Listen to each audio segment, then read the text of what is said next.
And what was the phrase you said your grandfather used a lot? It was, all are welcome to the table.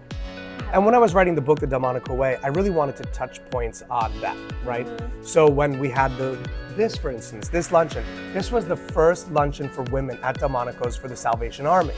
So when I had all of these pictures in the archive, I wanted really to paint that picture because Delmonico's is really known as that financial masculine energy, right? And so when we were designing the book, we said, no, we really have to bring in the tone of women. So it was women that always really were on the front line for Delmonico's. and I love how you phrased it, that there's this masculine energy, but it didn't matter because women were always welcome and women always wanted to come in, right? Like it's still the vibe. Like, I love coming here. I love coming here for lunch, for drinks. Like, it's just a good feeling, a very welcoming feeling. So when you're going through really the 19, let's say 60s and 70s, the women that came to Delmonico's, you know, they brought power, right? And they brought that, and when they walked in, you know, men stopped and stared, right? As today they still do. They still do. And when we go back to the 1950s, and you're thinking Gypsy Rose Lee was performing here, you know, she would get on the table and perform, or Lena Horne, Marilyn Monroe, Elizabeth Taylor. So really, I think the most glamorous era of Delmonico's was the 1950s. Again, it's all in the book, and we talk about how the women of really Delmonico's shaped